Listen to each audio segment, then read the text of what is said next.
नहमदुहु व नुसल्ली व नुसल्लिमु अला रसूलिहिल करीम अम्मा बाद अऊज़ु बिल्लाहि मिनश शैतानिर रजीम बिस्मिल्लाहिर रहमानिर रहीम व इज़ा क़ील लहुत्तक़िल्लाह अख़ज़तहुल इज़्ज़तु बिल इस्मि फ़हस्बुहु जहन्नम व लबिअसल मिहाद। सदक़ल्लाहुल अज़ीम। अस्सलातु वस्सलामु अलैका या सय्यदी या रसूलल्लाह व अला आलिका व अस्हाबिका या सय्यदी या हबीबल्लाह। हम्दो सलात के बाद इंसान के पास जो रूहानी बीमारियां होती हैं, जो उसके दिल को मरीज़ बना देती हैं, बातिन को मुर्दा कर देती हैं, और उसकी वो ज़िंदगी जो अल्लाह तबारक व तआला के साथ होती है और वो ज़िंदगी जो दीन के साथ वाबस्ता होती है, वो ज़िंदगी को कमज़ोर कर देती है। उन बीमारियों में से एक बड़ी बीमारी है हक़ को कबूल न करना। हक़ की ख़बर हो जाना, हक़ के बारे में शऊर हासिल हो जाना, हक़ के बारे में पूरी ख़बर नसीब हो जाना, पर हक़ को कबूल ना करना। बाज़ औक़ात इंसान को पता होता है कि मैं यहाँ इस मकाम पर गलत हूँ, यहाँ मेरे अंदर गलती है, मुझे अपनी इस्लाह करनी चाहिए, लेकिन वो अपनी इस्लाह नहीं करता। क्यों? कि ये रूहानी बीमारी है। वो उस रूहानी मर्ज़ का शिकार हो चुका है कि वो अपने हक़ में भी इस बात को तस्लीम करने को तैयार नहीं है कि यहाँ मैं कमज़ोर हूँ, और ये जो मुझे समझाया जा रहा है, ये जो मुझे कहा जा रहा है, ये जो मुझे नसीहत की जा रही है, ये जो मेरी तरबियत की जा रही है, इसकी मुझे ज़रूरत है। कुरान मजीद इरशाद फरमाता है व इज़ा क़ील लहुत्तक़िल्लाह अख़ज़तहुल इज़्ज़तु बिल इस्म। फरमाया जब उनसे कहा जाए अल्लाह तबारक व तआला से डर, तो उसका वक़ार मज़ीद गुनाह पर उसे उकसाता है। मुझे ही कह दिया है, वो अपनी इज़्ज़त को पकड़ लेता है कि मेरी इज़्ज़त पर हाथ डाला है, मुझे कहा है अल्लाह से डर।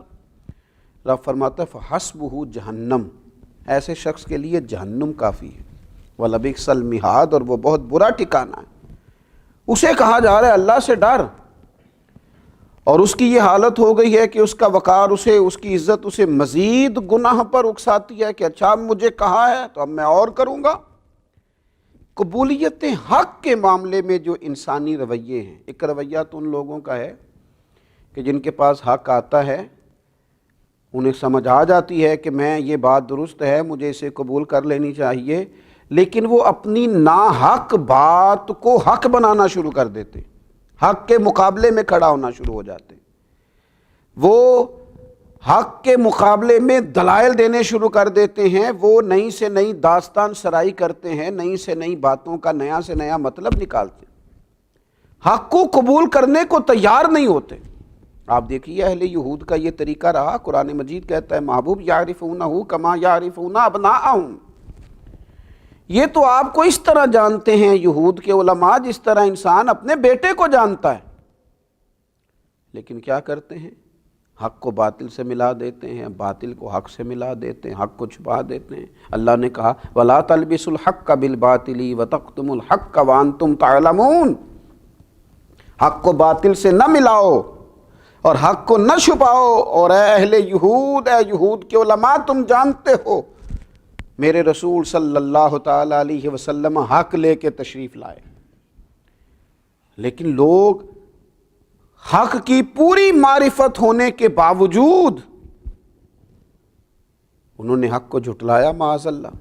और एक दूसरा तबका होता है जो हक़ को मान तो जाता है कि ये हक़ है, उन्हें समझ आ जाती है, लेकिन वो कहते हैं अभी टाइम नहीं है, अभी हालात नहीं हैं, अभी मैं कैसे साथ चलूँगा, और अगर चलूँगा तो फिर क्या बनेगा। फिर देखें बात तो आपकी ठीक है, ये वतीरा रहा कुरैश मक्का का, ये अंदाज रहा कुरैश मक्का का।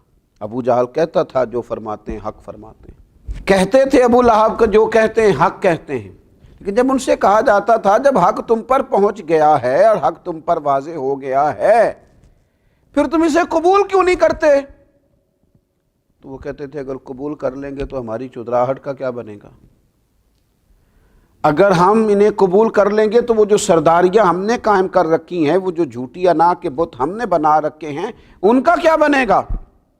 अपनी उस झूठी सरदारी को बचाने के लिए दोज़ख का ईंधन बन गए, सारी जिंदगी के लिए लानत की अलामत बन गए, تاریخ میں مثال بن گئے ان لوگوں کی کہ جن کے پاس حق پوری طرح آیا، اور مقدر سکندر کا دیکھو پیاسے چلے جا رہے ہیں کنارے کنارے، رحمت کا دریا بہہ رہا تھا، تشنا رہ گئے، پیاسے رہ گئے۔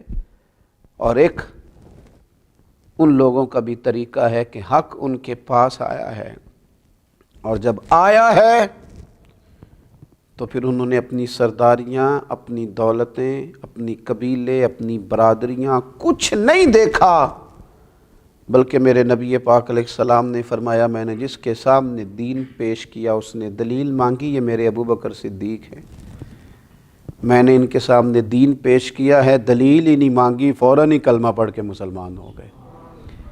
جیسے ہی ضمیر کی آنکھیں کھل گئیں کہ حضور سچ فرماتے، فوراً قبول کیا۔ حضرت عثمان غنی رضی اللہ تعالیٰ عنہ اس قبیلے سے تعلق رکھتے ہیں جو قبیلہ اس زمانے میں اپنی الگ وضعداری رکھتا ہے، اپنے معاملات رکھتا ہے۔ حضرت عثمان غنی مالدار ہیں، اللہ تعالیٰ نے نوازا ہے، لیکن سیدنا عثمان غنی رضی اللہ تعالیٰ عنہ کے مزاج کی حق پرستی، انہوں نے نہ اپنے قبیلے سے مشورہ کیا، نہ انہوں نے اپنی سرداری دیکھی، نہ دولت، نہ کچھ، جو ان کے پاس تھا اس سب کو چھوڑا اور سیدھا دروازہ رسول پہ آ کے غلامی رسول کو اختیار کیا، حق کو فوراً قبول کیا۔ یہ اہل حق کا وتیرہ ہے کہ جب ان تک حق آئے پھر کوئی خول بھی ان کے پاس ہو وہ اسے کھول دیتے ہیں، نہ برادری کا بت سامنے آتا ہے، نہ دولت کا بت سامنے آتا ہے، نہ علم کا بت سامنے آتا ہے۔ انہوں نے فوراً ساری چیزوں کو چھوڑا اور کلمہ پڑھا اور مسلمان ہو گئے۔ پھر اللہ نے انہیں اعزاز بھی دیا، پھر میرے محبوب پاک نے اپنی 2 شہزادیوں کا نکاح یکے بعد دیگرے ان کے ساتھ کیا، پھر نور کی سرکار سے پایا دوشالہ نور کا، ہو مبارک تم کو ذوالنورین جوڑا نور کا۔ دیکھیے نا، حضرت عبداللہ ابن سلام رضی اللہ تعالیٰ عنہ یہودیوں کے بڑے عالم ہیں، شاگرد رکھتے ہیں، حلقہ احباب رکھتے ہیں، لیکن جب وہ نبی پاک صلی اللہ تعالیٰ علیہ وسلم کی زیارت کے لیے آتے ہیں، چہرہ نور دیکھتے ہیں، چند کلمات سنتے ہیں، حق ان پر واضح ہو جاتا ہے، تو پھر انہوں نے سارا کچھ چھوڑا ہے اور رسول پاک کا کلمہ پڑھا ہے۔ اپنی زندگی جھوٹی تسلیوں میں نہ گزاریں، حق کو قبول نہ کرنا یہ روحانی مرض ہے۔ حق پرست بنیں، گروہ پرست نہ بنیں۔ اپنی زندگی کے اندر حق جب مل جائے، جب سمجھ آ جائے کہ فلاں چیز ٹھیک ہے، پھر اسے قبول کریں۔ اگر ہم غلطی پہ ہوں، ہمارے اندر کوئی کمزوری بھی ہو، کوئی کوتاہی بھی ہو، تو پھر بھی قبول حق کا رویہ اور قبول حق کا مزاج پیدا کریں۔ حضرت عمر فاروق رضی اللہ تعالیٰ عنہ ایک مسئلہ بیان کرتے ہیں، ایک خاتون اٹھ جاتی ہے، وہ کہتی ہے جناب عمر سے کہ آپ نے یہ مسئلہ اس طرح بیان کیا ہے اور قرآن پاک نے تو ہمیں اس طرح کر کے اس کی اجازت دی ہے، تو دیکھیے نا حضرت فاروق کا حوصلہ، دیکھیے نا حق قبول کرنے کا حوصلہ۔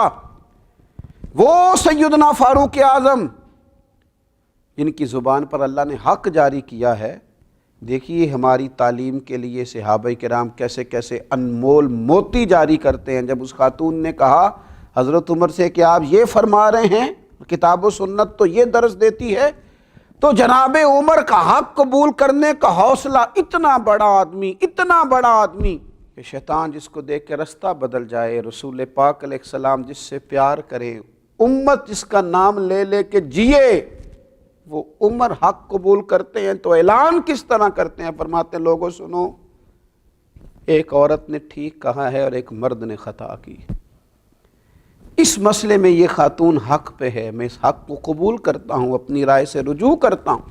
اللہ کرے یہ نصیب ہو جائے، اللہ کرے اس کی توفیق حاصل ہو جائے، اللہ کرے یہ چلن ہمارے درمیان عام ہو جائے۔ تو جب حق ملے اسے قبول نہ کرنا یہ روحانی مرض ہے، اور حق ملے تو اسے قبول کر لینا یہ خدا کا فضل ہے، یہ اس کی رحمت ہے۔ اللہ قبولیت حق کا جذبہ نصیب فرمائے۔ وما علینا الا البلاغ۔